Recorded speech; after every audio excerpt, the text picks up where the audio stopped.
اگر میرے پاس 50,000 روپے بچے تو 50,000 روپے زکوٰۃ. اور اگر میرے پاس رمضان کی 1 تاریخ سے 4-5 دن پہلے 1 لاکھ اور آ گئے، اس رمضان کی 1 تاریخ میں اب میرے پاس 2 لاکھ روپے ہو گئے، تو بہت سے لوگ یہ سوچتے ہیں کہ بھائی بقیہ 1 لاکھ پہ تو سال گزرا نہیں ہے، 1 لاکھ پہ تو سال گزرا ہے. تو اب ایسا نہیں ہے، پورے مال کے ایک مال کے اوپر سال گزرنا ضروری نہیں ہے. اب یہ 4 دن پہلے میرے پاس 1 لاکھ روپے آئے ہیں تو اب میرے اوپر زکوٰۃ جو ہے 2 لاکھ کی ہو جائے گی. اب مجھے زکوٰۃ جو ہے 2 لاکھ روپے کی ادا کرنی ہوگی. اب زکوٰۃ ہے کتنی؟ تو سب کو پتا ہے کہ 2.5% زکوٰۃ نکالنی ہے. اس کی سب سے بہترین طریقہ میں نے بتلایا کہ زکوٰۃ کا جتنے بھی مال ہیں، اچھا ایک چیز اور گھر کے اندر ہوتی ہے، وہ یہ ہوتا ہے کہ بیوی کے جو زیورات ہوتے ہیں اس سے کیا مسئلہ ہے، کیونکہ ہمیں ملکیت کا پتہ نہیں چلتا. 20 سال زندگی گزر گئے لیکن ابھی تک پتہ ہی نہیں چلتا کہ گھر کے اندر جو زیورات رکھے وہ کس کی ہے.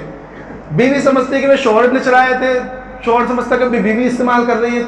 تو میرا محترم بزرگ دوستو، ایک مسئلہ سمجھ لیجئے کہ جو زیورات بیوی اپنے ساتھ میکے سے لے کر آئی ہے، جو زیورات بیوی اپنے ساتھ میکے سے لے کر آئی ہے، اس کے مالک تو بیوی ہے، وہ بیوی کی ملکیت میں ہے. اور جو زکوٰۃ کے جو زیورات جو ہے سسرال والوں کی طرف سے چڑھائے گئے، شوہر نے چڑھائے ہیں، اگر اس کا مالک بیوی کو نہیں بنایا تو بیوی اس کی ملکیت میں، بیوی اس کی مالک نہیں ہے. ہاں اگر شوہر نے یہ کہہ دیا 50,000 کے زیورات چڑھائے اور مہر بھی 50,000 روپے بنا دیے، اب بعد میں بھی شوہر میاں کہنے لگے 50,000 دینے کی ہمیں تو ہمت تو ہے نہیں میرے پاس، ایک کام کرو جو زیور میں نے چڑھائے تھے وہ تمہارے مہر کے اندر ہے. تو اب ظاہر سی بات ہے بیوی اس کی ملکیت مالک بن گئی، بیوی کی ملکیت میں آ گئے. تو اب اس کے میکے سے لائے ہوئے زیورات، اس کے شوہر کی طرف سے چڑھائے ہوئے زیورات جو اس کو مہر میں دے دیے گئے، اب یہ سارے زیورات بیوی کی ملکیت میں آ گئے. بیوی زکوٰۃ بیوی کے اوپر ہے، شوہر کے اوپر نہیں ہے. سمجھ میں آ رہا ہے؟ لیکن میرے محترم بزرگ دوستو، مسئلہ احسان کہا جاتا ہے.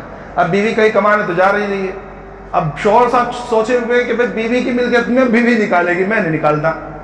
اب بیوی کہاں سے نکالے گی؟ بیوی کوئی کمانے تو جا رہی نہیں.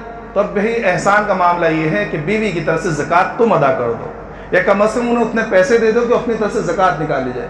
لیکن بیوی کے لیے بھی ضروری ہے کہ وہ بھی یہ سوچ سے نہ بیٹھے کہ جب تک آدمی دے گا نہیں میں زکوٰۃ نکالوں گی نہیں. گھر میں بڑے مسئلے ہوتے ہیں کہ بھئی تم پیسے دو، وہ کہتا ہے میں کیوں پیسے دوں، تیرے زیورات ہے تو نکال. تو اگر کوئی ایسا بھائی بہت ہی کھڑوس آدمی ہے، شوہر ہے، وہ بیوی کو پیسے دیتا ہی نہیں ہے زکوٰۃ کی، تب بیوی یہ نہ سوچے کہ میں آدمی دے رہا نہیں میں زکوٰۃ نہیں نکالوں گی، بلکہ اب بیوی یہ کرے کہ یا تو اپنا زیور توڑوائے، یا اگر اس کے پاس کچھ پیسے جمع ہوں تو اس میں سے زکوٰۃ نکالیں. لیکن زکوٰۃ دینا بیوی کے اوپر کیا ہے؟ فرض ہے. اسی طرح جو ہمارے گھروں کے اندر پیسے رکھے ہوتے ہیں، میرے مطلب ہے کہ جو ضروریات زندگی ہے ان کے پیسے نکالے جائیں گے. اور ضروریات زندگی کیا ہے کہ 1 مہینے کا جو راشن پانی ہے، جو تیل ہے، سامان ہے، وہ ساری چیزیں. ہمارے گھر میں کیا ہوتے ہیں کہ 2 لاکھ روپے رکھے ہوئے کس کے بعد بیٹی کی شادی کے لیے، 2 لاکھ روپے رکھے ہوئے کس کے لیے؟ بھائی یہ گھر بنانے کے لیے. 2 لاکھ رکھے ہوئے وہ حج کرنے کے لیے. تو یہ حج، بیٹی کی شادی، گھر بنانا، یہ ضروریات میں سے نہیں ہے، ان کے اوپر زکوٰۃ ہے. سمجھ میں آیا؟ ہم لوگ بہت زیادہ کرتے ہیں بھائی میں نے تو بیٹی، یہ جو زیورات رکھے ہوئے تو بیٹی کی شادی کے لیے، اگر میں ان میں سے رکھوں گا تو نکالوں گا تو پھر بچیں گے کیا؟ تو یہ بچیں گے کیا، اس کا کوئی مسئلہ نہیں ہے. یہ جو ضروریات زندگی میں سے نہیں ہے، اب ان کی تمہیں زکوٰۃ نکالنی ہے. سمجھ میں آیا؟ بیٹی کی شادی کے لیے، حج کے لیے، گھر کے لیے، اور اس کے لیے اور اس کے لیے جو رکھے ہوئے پیسے ہوتے ہیں، تمام چیزوں کے اوپر زکوٰۃ ہے. اسی طرح ہم لوگ بسی جو ڈالتے ہیں نا ہم لوگ، تو بسی کے اندر جو اگر ہماری بسی نہیں اٹھی تو ہم نے جو پیسے جمع کیے ہوئے ہیں، جو ہم نے پیسے، جیسے 20,000 روپے کی بسی ہے، 5 بسی اٹھ چکی ہے لیکن ہماری بسی نہیں اٹھی ہے، اور ہم نے 5 بسی جمع کر چکے ہیں، تو 5 بسی کا مطلب ہے کہ ہم نے 10,000 روپے جمع کر چکے. تو یہ 10,000 بھی زکوٰۃ کے مد میں جڑے گے اگر وہ صاحب نصاب ہے. تو یہ نہ سوچیں کہ بھائی ہمارے پاس تو ہے نہیں وہ، کیونکہ زکوٰۃ قرض کے اوپر فی الحال تو نہیں ہے. مثلا ہم نے 1 لاکھ روپے ہمارے پاس ہے، ہمارے پاس زکوٰۃ ہو گئی. 1 لاکھ ہم نے کسی کو قرض دے رکھے ہیں، 1 لاکھ ہم نے کسی کو قرض دے رکھے ہیں، تو یہ اور اس کی ملنے کی امید بھی ہے. تو یہ 1 لاکھ جو ہم نے قرض دے رکھے ہیں ابھی فی الحال زکوٰۃ تو نہیں ہے، لیکن اگر یہ 3 سال بعد 1,000 روپے ملیں گے، 1 لاکھ روپے ملیں گے تو ان کے اوپر 3 سال کی زکوٰۃ ہو جائے گی 1 لاکھ کے اوپر. تو بہتر یہ ہے کہ 3 سال کے ایک ساتھ میں دینے کی بجائے ابھی اس کو جوڑ لیجیے. تو اسی طرح بیسی کے جو پیسے ہیں جو ہم نے ادا کر چکے ہیں وہ ان کے اوپر ابھی فی الحال تو زکوٰۃ نہیں ہے، لیکن جب 2-3 بعد میں اٹھے گی تو ظاہر سی بات ہے زکوٰۃ دینی پڑے گی، تو اس کو بھی جوڑ لیجئے۔ تو یہ ساری چیزیں جو ہیں زکوٰۃ کا مسئلے کے اندر یہ ساری چیزیں جوڑنی پڑتی ہیں۔ ہم لوگ اپنی طرف سے بس پیسے نکال دیتے ہیں، بھائی میں نے نکال دیا اس کا۔ بعض لوگوں کے ذہن یہ ہوتا ہے کہ وہ کہتے ہیں کہ بھائی اگر زکوٰۃ نکالیں گے تو پیسے کم پڑ جائیں گے، پیسے کم ہو جائیں گے، ہم نے تو بیٹی کی شادی کے لیے رکھا تھا۔ حالانکہ ایک حدیث پاک کے اندر اللہ کے رسول صلی اللہ علیہ وسلم نے قسم کھا کر اس بات کو ارشاد فرمایا کہ ما نقصت صدقۃ من مال، کہ مقصد کسی بھی طرح کا صدقہ مال کے اندر کمی پیدا نہیں کرتا۔ یہ بظاہر ہمیں لگتا ہے کہ مال کم ہو گیا، بظاہر ہمیں لگتا ہے کہ 2.5% دینے سے ہمارا مال کم ہو رہا ہے، لیکن یہ 2.5% دینے سے جو برکتیں اس کے اندر آئے گی اس کو ہم شمار نہیں کر سکتے۔ اور اگر ہم نے زکوٰۃ کو صحیح طریقے سے ادا نہیں کیا، 1 روپیہ بھی اگر ہمارا زکوٰۃ کا رہ گیا تو یہ 1 روپیہ ہمارے 1 کروڑ کو ڈبو دے گا، سمجھ میں آ رہا ہے؟ تو ان 1 کروڑ کو بچانے کے لیے بھائی صحیح طریقے سے زکوٰۃ دو۔ جو کارخانے والے ہیں، اچھا کارخانے والے جو ہیں جن کے کارخانے ہیں، مشینوں کے اوپر ان کی زکوٰۃ نہیں ہے، جو جیسے سلائی مشین ہے یا اسی طرح دوسرے جو ملز وغیرہ ہیں یا دوسرے کارخانے وغیرہ ہیں، تو جو مشینری ہوتی ہے جو سینے کے یا دوسری چیزوں کی مشین ہوتی ہے، مشینوں کے اوپر تو زکوٰۃ نہیں ہے، لیکن جو کچا مال رکھا ہوا وہ اس کے اوپر بھی زکوٰۃ ہے، اور جو پکا ہوا مال یعنی بن کر تیار شدہ مال ہے ان دونوں پر زکوٰۃ ہے۔ دونوں کی الگ الگ قیمتیں جوڑی جائیں گی، کچے مال کی الگ قیمتیں جوڑی جائیں گی، ظاہر سی بات ہے اس کا جو ہے کم روپے پڑیں گے، اور جو تیار مال ہے اس کی الگ جوڑی جائے گی، اس کے زیادہ مال پیسے آئیں گے۔ تو ان تمام چیزوں کے اوپر بھی زکوٰۃ ہوگی۔ اور جب پرچون والے جو ہوتے ہیں، جو کرانہ دکان والے، ان کا مسئلہ سمجھیے۔ عام طور پر ہم لوگ کیا کرتے ہیں، پرچون کرانہ والے یہ انداز لگا دیتے ہیں، تو بھائی اگر اندازہ لگا رہے ہو تو بھائی سب سے بڑی بات تو ہے کہ اندازہ لگانے سے زکوٰۃ نہیں ہوگی، ایک ایک چیز کو جوڑنا پڑے گا۔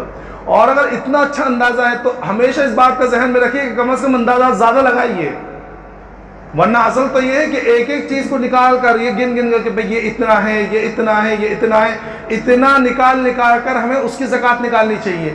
لیکن اگر نہیں نکال سکتے، بہت زیادہ سامان ہے بھائی اور بہت زیادہ بھرا ہوا ہے اور اس کو نکالنے کے اندر بہت زیادہ دقت ہو سکتی ہے، تو اگر اندازہ لگا رہے ہیں تو اندازہ زیادہ کا لگائیے، پھر کم کا مت لگائیے، ورنہ میں نے بتلایا نا کہ زیادہ لگانے پر زیادہ دے جائے گا، اللہ اس میں برکت دے گا، لیکن اگر کم لگایا اور 1 روپے بھی ہمارے زکوٰۃ میں رہ گئے تو سارا مال ڈبو دے گا۔ تو اس لیے زکوٰۃ کی فکر کریے، زکوٰۃ بہت اہم چیز ہے۔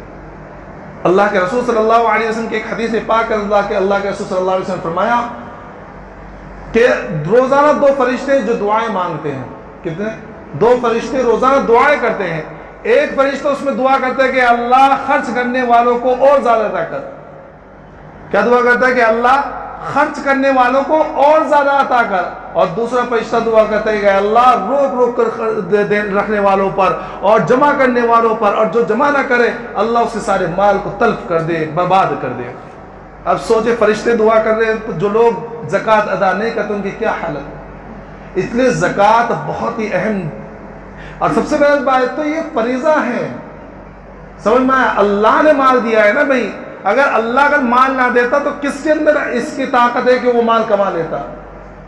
آپ دکانوں کے اندر دیکھیں، بازار میں چلے جائیے، 4 طریقے کی دکانیں اور چاروں کپڑوں کی ہیں، لیکن انسان آپ نے دیکھا ہو گاہک کو کبھی کبھی ایسا ہوتا ہے کہ وہ 3 دکانیں چھوڑ کر 4تھی دکان پر آتا ہے، تو 4تھی دکان پر بھیجنے والی ذات کس کی ہے؟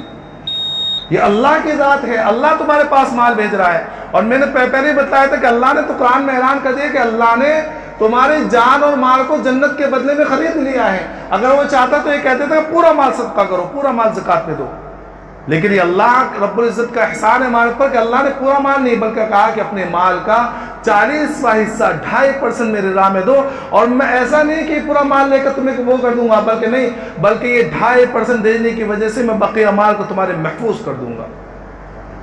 اللہ رب العزت تمام کو صحیح طریقے سے معلومات کر کے جان کر اور اچھے طریقے سے زکوٰۃ ادا کرنے کی توفیق عطا فرمائے۔ وآخر دعوانا الحمدللہ رب العالمین۔